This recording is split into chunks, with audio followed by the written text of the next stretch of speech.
everyone. Welcome back to another podcast episode of Real Conversations about Aging Parents. I have a special guest with me today, Aaron. Hi, Aaron. How are you? I'm good. Thanks for having me.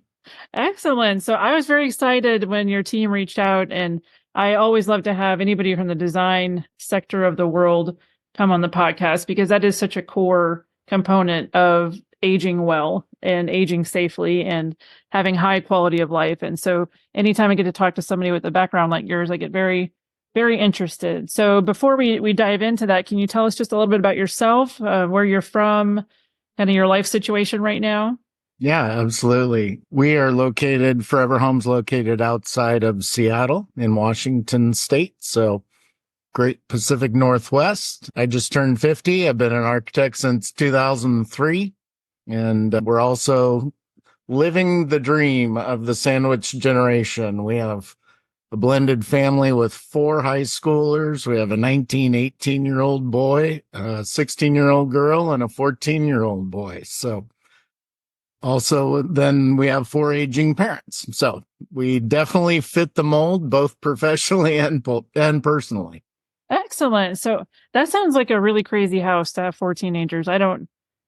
What do you have to do to cope with that? I'm about to have one next week and I don't know if I can do it. So Yeah. Yeah. Thanks to partnership and the ability to occasionally tag out for mental sanity, I think is all a part of the puzzle, but they're good kids. Absolutely. Well, tell me, so you started in architecture back in 2003. Were you always interested in aging in place design, or where did you kind of start out? What was your journey? Yeah, good question. So I graduated University of Washington in architecture in 1996. Got my architecture license in 03. But really what got me curious, there were 2 light bulbs that went off for me. One was personal and then professional, and I put them together. So when I left for UW, grandma was traveling the world playing bridge, playing cards at a master's level and loving retirement. When I got back from UW 5 years later, she was not 5'9", she was 5'2", and trapped in a hospital bed in the living room and didn't know Carl's name. So for her, osteoporosis and Alzheimer's were her downfall. At 22, wasn't ready to listen to anything about medical or hygiene or any of that elder stuff. But as an architecture student, I sure noticed that a split level home in Portland, Oregon was failing her. I saw that the house was broken. Fast forward 15 years and I bought a car off Craigslist back when we used to do that. Yeah. And you're still alive to talk about it. And I'm still alive. I know. It was right before dinosaurs. 2 63-year-olds brought me a car and I was like, oh, wow, whose is this? And it's mom. She finally gave up the keys at 92. Where does she live? Assisted living down the road. And I said, I'm doing a little research. Do you mind if I ask what that cost? And they said $150,000 out of pocket and $10,000 a month. Now, when I speak on stages, I say, raise your hand if you have a $10,000 mortgage.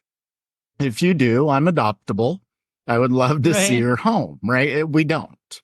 So I put those 2 things together, grandma's experience and what I saw as an architecture student, and then the cost of the alternative to be in the CCRC continuum of care.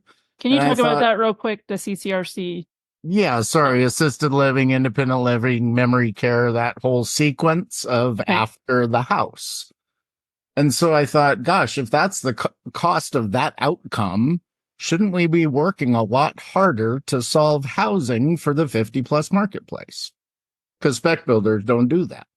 So then where did that lead you to next? Professionally, were you working at a firm at the time, or how did that work? Yeah, so this was right about the time that I was going out on my own after working for others. So ADM Architecture opened in February of 2009. That's also the year that I got CAPS certified through the National Association of Home Builders, NAHB. And so CAPS is a certified aging in place specialist. And that's a 3-day coursework that you can take that allows you to hang that stamp on your website and use the alphabet soup behind your name. And off I went. And I've been doing that for 15 years as ADM Architecture, believing that I should talk to anybody who's 40 plus about the idea that they could still live in this home in 30 years. So we should talk about inclusive, accessible, and equitable design. And so that's fascinating. And so when you went off on your own, you already knew you were going to subspecialize just in this area, or did that still kind of come later? About the same time, I was trying to, as you think about opening your own business, you look at your competition and you try to figure out what's my unique sales position, right? And so one of the things that I chose to be deep and narrow in expertise in is aging in place. It sets us apart from other residential designers and local architects in our area. And that was going to be my next question. If you're exclusively residential, or do you get pulled in on the commercial projects or multi-unit projects? Good question. Now, our architecture firm does both. I mean, I've designed banks. We just turned in a 150-unit apartment building near Tacoma.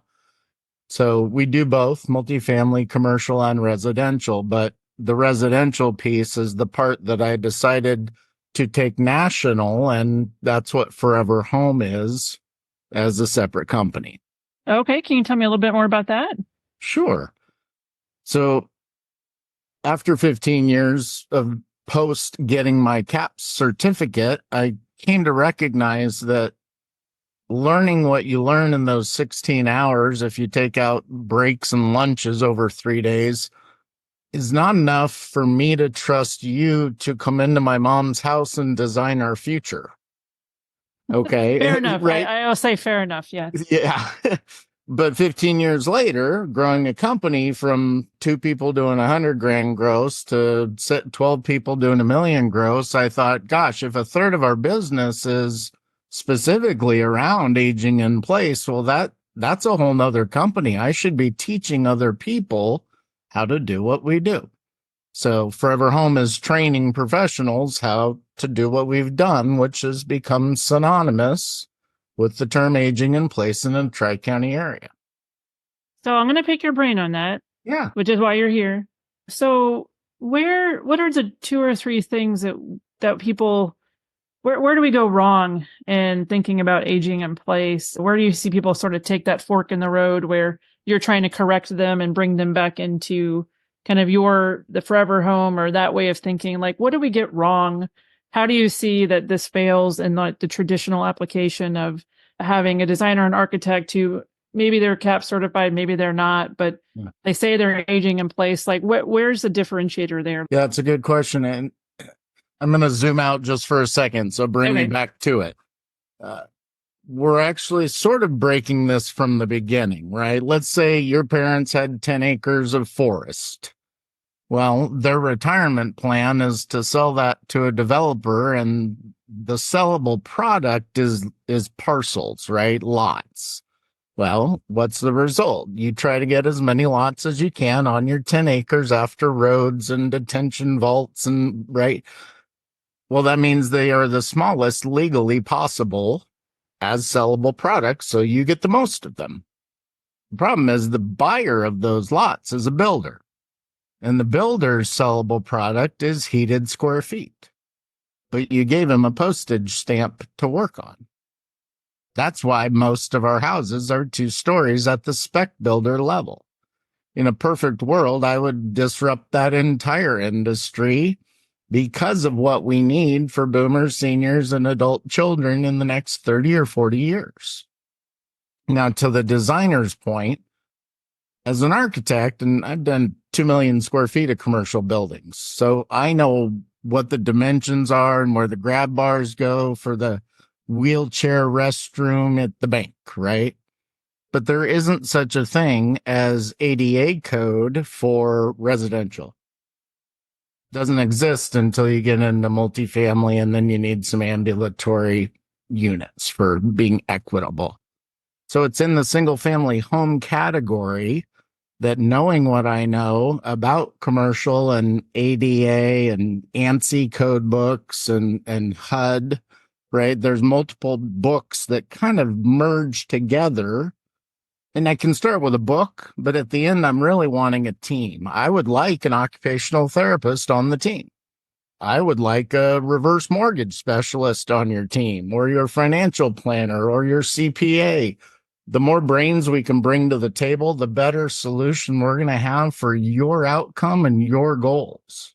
And so I'm glad you said that, because that was gonna be one of my next questions, which is reconceptualizing the home to serve for the duration of a lifetime, and the professionals that are involved are, of course, right now not involved in the conception of that home. And so having healthcare providers, that's part where I get very interested in this topic of aging in place. I'm not an occupational therapist, but I'm a physician that works in that same area. Right. And that we're not necessarily in that whole sequence you talked about with the selling of the lots and the building, right? There are no healthcare professionals in there, although the home is meant to serve somebody who will most likely have some sort of health or function related need in the time that they live in the home. But that just the whole model of having an interdisciplinary team up front in the investing in that at the design stage, it just hasn't quite proven out yet to be. But I do think it'd be effective. I don't know cost wise, but just as a model, I love the model. I just haven't seen it at any scale. And that's a part of that. My big, hairy, audacious goal would really be to franchise the concept of the Thriving in Place Dream Team. Because all of those people, and I don't know if that's an insurance model or a subscription model or what that might look like, but if you had access to the elder law attorney, the CPA, the architect, the physician, the in-home care agency, transportation, food delivery, if we could package that. But again, this requires that we quit working in silos and start reaching across the aisle and holding hands. There is enough business for all of us. But I do think that I would want your input in design if it was for a client of yours. And for my story, I got interested first in aging in place and design. Well, when we built this house with my grandmother that lives with us, but then kind of kept with it after that. But when I started reaching out to architects and designers, I realized that I had come from a medical model where interdisciplinary work was the standard. Like you don't really treat somebody with a brain injury by yourself. You have a physical therapist, you have a vision person, you might have a psychologist. Like it's like you can't possibly treat this person without the input of these different areas because it's a complex injury. And then when I was thinking, well, the home is a complex tool to help promote that. And that's when I started reaching out, and I felt it was I don't want to call it a rude awakening. It was sometimes unpleasant because I did not appreciate the dynamics, some of the competitive dynamics that were at play, and some of the business models that were at play that didn't really allow for an extra consultant to come in or a slice of whatever the fee sheet was. And so I remember just thinking, and honestly, for a while, I just thought maybe this just is never going to work. I'm just not going to be able to be a part of this. I just find it utterly interesting and fun. And I think it's an innovative way to help people in their homes. But yeah, I mean, I literally started cold calling architects and trying to get and do lunch and learns. And there was one here in San Antonio that allowed me to come do a lunch and learn. And I'm not even sure I made a dent. They were like, what are you trying to do? This doesn't make any sense. But anyway, so I'm just glad to meet a like-minded person. So I don't feel so entirely insane that perhaps maybe with more effort, or as the population continues to age, that model can update itself a little bit, that it's not working and that we're not building spaces that perform well against known problems, falls, other age-related things that happen that should change the way that the home is performing for that person. Well, yeah. And so I believe that it's people like us, and it takes a village to move the needle and to actually put a dent in an industry. I believe that people like you and me are just crazy enough to actually make a difference, because we are willing to rock the boat and be contrarian and ask for a new approach. Because again, the spec builder builds a first and second time home buyer home. They build the first one before the family, and they build the move up. Okay. So the advantage I've had since I opened ADM Architecture in Seattle is nobody under 40 comes to me for a home design unless they're VP at Google or something, right? And so I get to say, any chance you'll live here in 30 years? And just by the way I've phrased that question, they can't really answer no. Of course there's a chance. Great. Well, now we're talking about you being 70 in this home. So we're going to talk about aging in place. I just make it happen because I've been doing this so long. I know how to approach conversation. I got asked to drive to a town a mile and a half or hour and a half away from my home for Christmas. Somebody read my book in Anchorage, Alaska, and they said, we're going to Christmas in Port Angeles. Can you come to dinner and tell my mom what I've been telling her for 15 years because you're the stranger and that means you'll be the expert and she'll hear you. And you could go to my house, Rebecca. I could send you with a script to go talk to my parents and you'd be brilliant. Well, it's funny, and it's funny. This podcast is going to be a sort of an inside conversation because we've never spoken before. But when I was originally trying to put together some marketing materials, trying to get some interest from builders before I learned some other things, and I wrote on there, "Let me ask the mother-in-law with the height that she wants the toilet." Like she's not going to talk to anybody about this, especially not if the mother-in-law is coming to live with her son and her daughter-in-law. Like.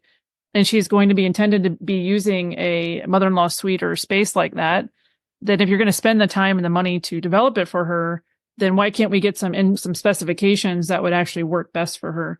But I had a very, very important person to take me aside in this, what ended up, I thought, being almost a futile effort.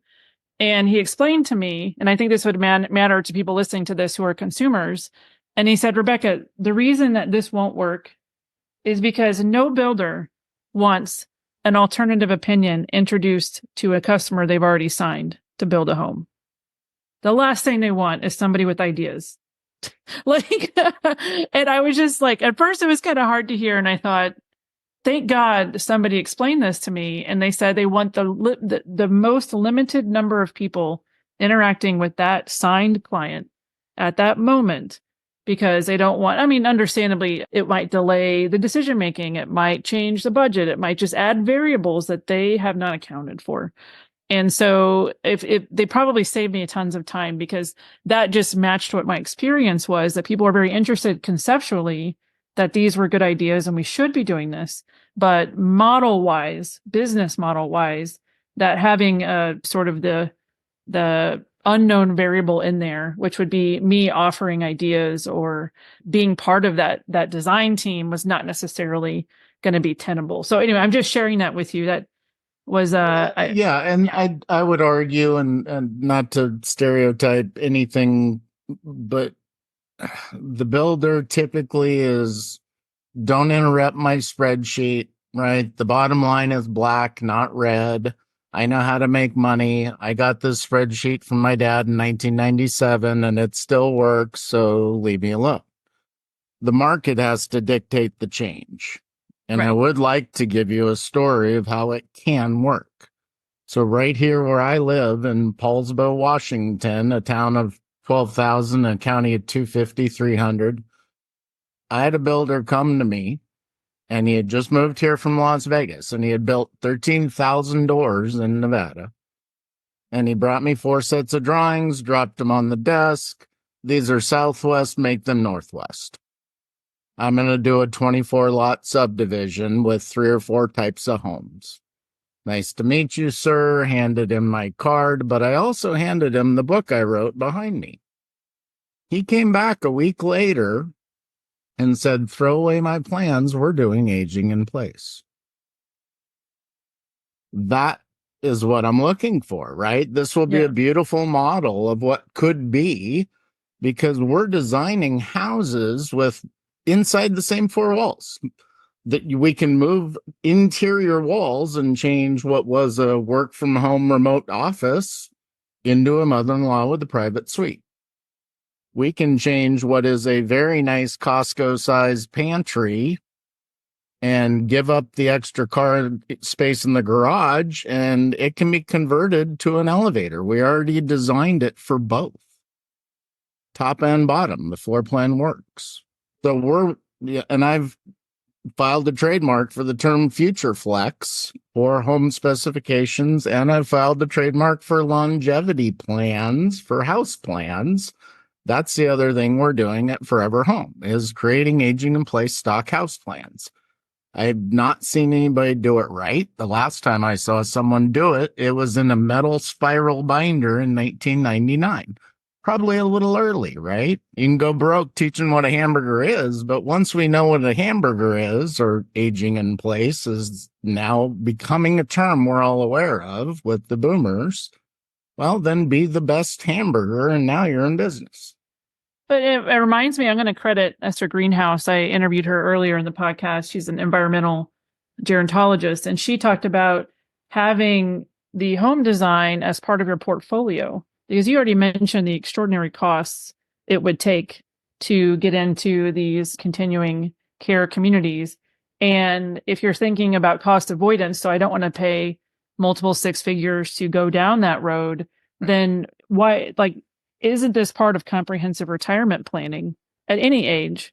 Absolutely. To say, I get to stay in this home. Who knows what the interest rates are going to be like if I wanted to move or even rebuild? And I know, we built this house in 2016 and we had it quoted, what if we wanted to build this again? And I was like, we couldn't afford it and these current prices. And so the thing is that it's seeing the home itself as part of that retirement planning, the retirement portfolio, and ensuring that it can perform against as many of the common aging related issues as is possible at the stage, as you're mentioning, when it's in a blueprint, you can move walls that cost you nothing to do this versus these ginormous plumbing rerouting and all these crazy things you'd have to do to try to make some place livable that was meant to be a kid's bedroom. And that's not going to be a quality of life and not meet the needs of somebody. So that's really cool. I'm really glad you mentioned that. Yeah, we joke when we present to the consumer at a home show or whatever where we're on stage. I say it takes $1 to move a line in an AutoCAD drawing. It takes $1,000 to move a wall in the field if you put it in the wrong place. So begin with the end in mind is what I would tell any architecture client, but you can use that terminology in the global aging sense. Begin with the end in mind. 70% of my advice is just good universal design. We're not turning your house into a hospital. Good design actually disappears, and you didn't notice, you just noticed it worked. Right. The last 30% is where I have conversations about your medical history. Did everyone on your mom's side have Parkinson's? Did everyone on your dad's side go blind? Okay, that will help us inform how to finish a team and get good design solutions, right? I just designed a remodel for a couple. She's had MS since 93. She uses a walker now. She knows she'll lose the fight and end up in a chair eventually. So we're redesigning both her bathrooms. She's fine with the stair chair. So we're not trying to solve for an elevator in that scenario. Everybody's unique. And that's my thing, right? Spec builders trying to build for everybody, which means they didn't build for you. The person that gets to experience that is you living in that home and all the shortcomings. And that kind of just becomes part of the challenges in life that you don't necessarily need. Now, I wanted to ask you, one of the other barriers I came across when I first started trying to reach out and talk to architects, it was actually an architect that pulled me aside, and because I had a lot of these pull me aside conversations, which is funny because I didn't want to say anything in front of everybody else. And she said, I don't ask about this, because one of the slides I had presented would be like, how do you have this conversation sensitively? And she said, we don't ask about this. I don't ask about this because I don't want to be responsible for offending somebody and losing the business. I'm not a partner here at this firm yet. I'm a junior architect. And she even described this whole scenario of this older couple in their 70s struggling to get up the stairs to meet with her. And I said, did you talk to them at all about any accommodations or aging in place? And she said, no, I was just terrified that I would lose that business if I drove them away. And so I mean, I know that's an N of one, just that one sentiment, but I don't think that's a uncommon sentiment, that it's just the discomfort itself on the part of the designer or the person selling the service to even address something that they feel like would be offensive, to say, hey, hopefully you'll be alive in 30 years, kind of like you're saying. But how do you deconstruct the stigma around talking about aging, even just the term aging in place? Yeah. Those types of things. How have you addressed that? Yeah, and I'm sure you may even I've talked to Esther about this. There's a lot of ageism discussion as Right. to avoidance type language. We're seeing it right now in our presidential election discussions. And yeah, most people shy away. And I don't know. I'm a closet choir boy. I don't mind the stage and the mic, and so I feel like I have an obligation to be a part of this messaging because it needs to change. I don't shy away, but you heard me earlier talk about how I gently did not offer you a different way to answer the question, Right. right? Right. Is Right. there any chance that you would live here in 30 years? Great. Now, I've written a book. I can hand them the book. That is clout. That is a very thick business card, which gives me the authority. I didn't write the book to make money on the book. I wrote the book to have the clout, to have the conversation Mm. as an ex. And I can set that down in front of them, and the person they're sitting across from is the name of the author. They're going to listen. Right. And maybe that does set me apart. I'm sure it does. But I don't have to shy away. And I use jokes. I use comfortable language. You peel the onion. The truth is 3 levels deep. And so you do have to be empathetic. You have to be an active listener. You have to hear and smell between the lines and watch body all the right. Verbal is only 7% of our body's languaging. Watching facial expressions. I read people better than most. And so I am able to peel that onion and get to real dreams, real pains, real truths. Because at the end of the day, back to that young architect who was scared to death to talk about somebody getting older or having their abilities change in their home. What's the alternative, right? I joke, right? Aging's the best kept secret unless you like the alternative. Hey, Grandpa used to wake up. I'd say, "Hey, Grandpa, how you doing?" At 96. He's like, "Well, I woke up on the right side of the grass. That's a start." Okay, Right. so if you can make light of the fact that we are all going through this and it's the human condition, and therefore we may as well be discussing planning because nobody makes good decisions in an emotional and financial backpedal. And that's the after the fall scenario. Right. And we get that call twice a month Yeah. at our architecture firm because they know what we do, right? So they call, "Mom just fell and broke her hip. She's going in for surgery, 6 weeks of inpatient rehab. Then she's coming back home. What can you do?" Lipstick on a pig. I can't Oh do yeah. much because of the Yeah. time it takes to do good design and permitting and construction. Right. And I think, we need to maybe look at it as a two-sided issue. So going back to the younger junior designer that's concerned, is part of it is their own affect, what they're bringing into the conversation, their comfort level with discussing it, and giving them some tools and power to, like, for example, one of the questions I like to reframe is, instead of saying, are you going to be in a wheelchair? And I say, "Oh, you're so active with your pickleball and tennis, and do you ever anticipate needing a knee replacement?" Most very active adults end up needing a knee replacement somewhere around 60 to 65 years old. "Oh, yes, I'm very active.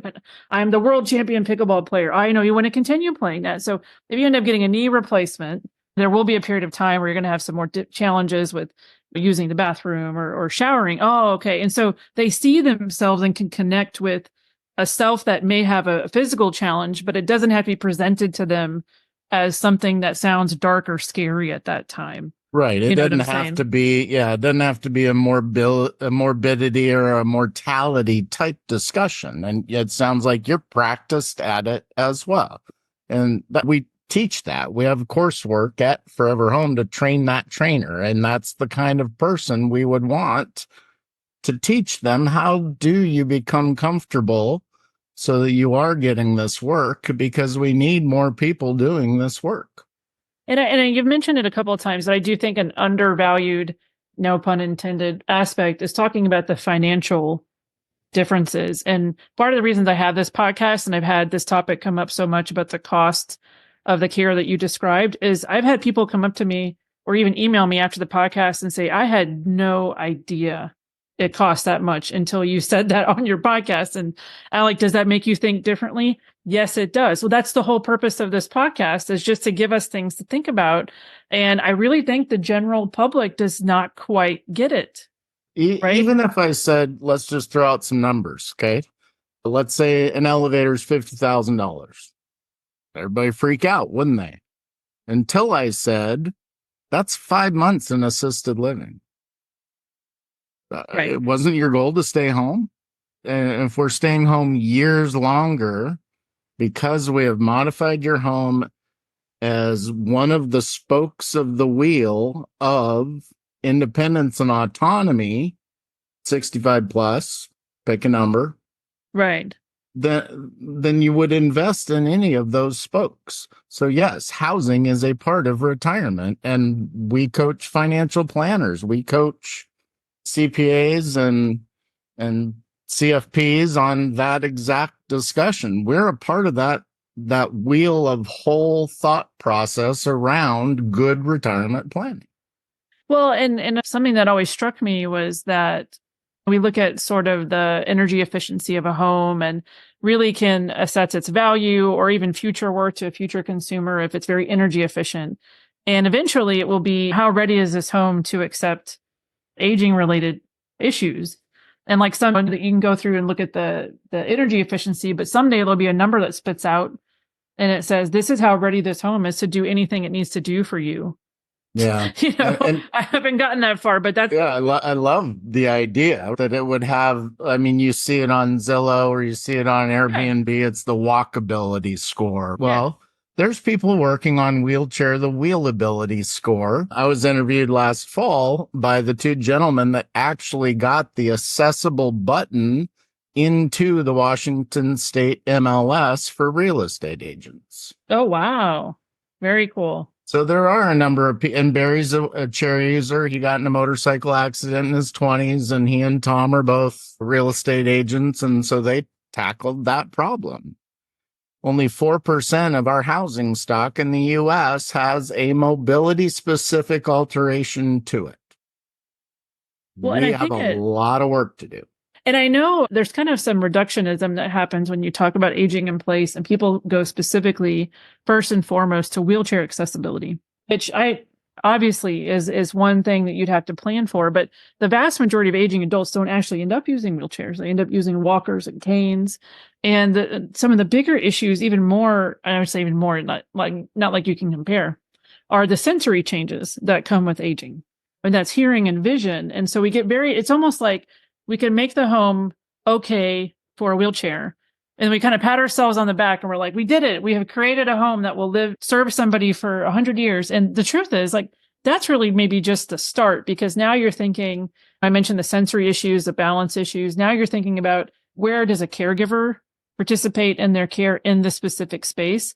Is that caregiver's back going to be okay to make that turn into that shower? Yep. Are they going to be able to lift that person? And you throw out a caregiver's back, and that was the only one in the Tri-County area that was willing to take what you were going to pay to do it. I'm being extreme here, but the truth is, like, it goes beyond sort of the wheelchair accessibility, because what we get wrong about wheelchairs is we think about people usually in their younger years that had a car accident or diving accident, and they're kind of wheeling around the movies, and they've got good upper body strength, and they're young, and they've got a lot of energy. But people that are using wheelchairs in their 80s and 90s are rarely self-propelling it. They're in a wheelchair because somebody lifted them out of bed and put them in the wheelchair, right, and has to do that over and over again. And so there's probably just an education gap over, like, what is a wheelchair user at 85 versus 45?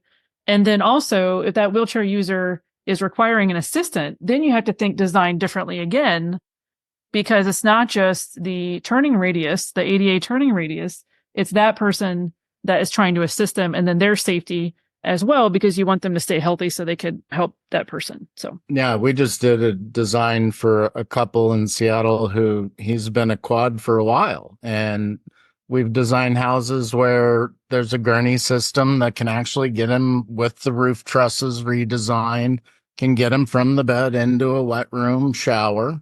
We've done all that. We've designed an apartment for a 4-year-old with Rett syndrome They knew that this child would be dependent forever, but we wanted to give them an independent space, right? And so the gamut is so wide. But you're absolutely right. When we do a home assessment for aging in place, one of the first things I point out is throw rugs, drop zones, and then typically color and lighting. Yep.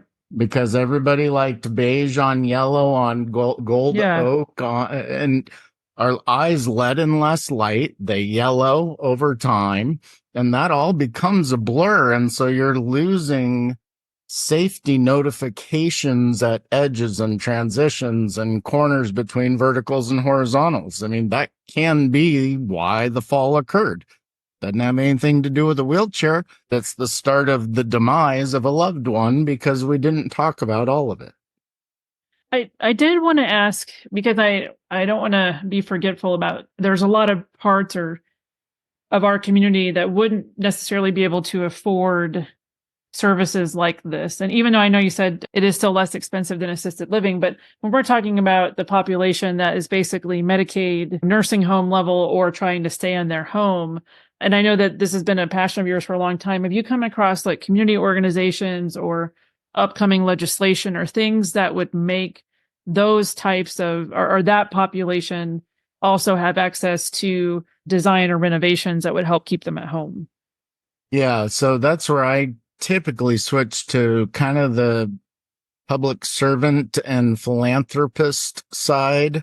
I sit on our planning commission at our county level because I want to know what's changing, what's coming. I volunteer with our local area agency on aging. There are like Finney Ridge Nest program is a program of seniors helping seniors, and they collaborate for their resources. Maybe somebody's got a bookkeeper. Maybe somebody's got a handyman. Maybe somebody has the golden Rolodex on who's doing house food delivery. And that's the village approach internally. I spoke in Chicago at the American Society on Aging, and I was on stage with Patrick Rodine, who owns aginginplace.com. And the other person I was on stage with is Louis Tenenbaum. Louis actually is the author of House Bill 7676 right now, which is trying to get $30,000 as tax deductible for home modifications related to aging in place. I think that's the effort that happens at a global political scale that's trying to serve those that don't walk into an architecture office generally. Well, and that's great. I'm glad that you mentioned that. And it makes me also, this is still a community issue, even if they go in on Medicaid funding, because that's still community funded, right? It's still state funded housing. And so it really is a problem that is going to be solved sort of in the areas that you're talking about. It has to be from those councils or oversight areas or people that are thinking creatively about policy that could help solve that. So, yeah. Well, and even my own Rotary Club, we'll go we'll build 3 wheelchair ramps and a mobile home park for somebody. Right. And so you do have to start thinking about it at the community and the philanthropy level for those that are unable in certain income brackets. Well, excellent. Well, I think this has been really, really insightful. I really appreciate you sharing this. If people wanted to find you and learn more about what you're doing, where would they be able to find you? Yeah, so the website is ForeverHome, one word, -US. You can find me on there. You can find me on LinkedIn, whether you're looking for stock plans or want to learn how I can talk to seniors, or there's a lot out there, both for professionals and homeowners alike. If you're in the Seattle area, it's adm-architecture.com. But for what we're talking about, I think Forever Home's probably the route to go. Well, Aaron, thank you so much. I am looking forward to having you back. I know we're going to take a little bit deeper dive into your sandwich status, as you told me about. So we will do that. But for today, thank you so much for visiting with us. Oh, it was a blast. Thank you. Hey, everyone. It's Rebecca. Thank you so much for joining me today. I'd like to take just a moment to review the disclaimer. This podcast is for informational and occasional entertainment purposes only. Nothing discussed here is formal medical, legal, or financial advice. By listening to the podcast, we are not creating a patient-doctor relationship between you and myself or any of the guests. Really, it's just me and a possible guest or two, sometimes three, sitting around talking about difficult topics related to aging parents. If you have or suspect that you might have a medical problem or condition, you should seek advice from a licensed medical professional. If you have any questions or concerns, please read the full disclaimer in the show notes or contact me directly. Thank you again for joining us today. I can't wait to see you next week. Have a good day.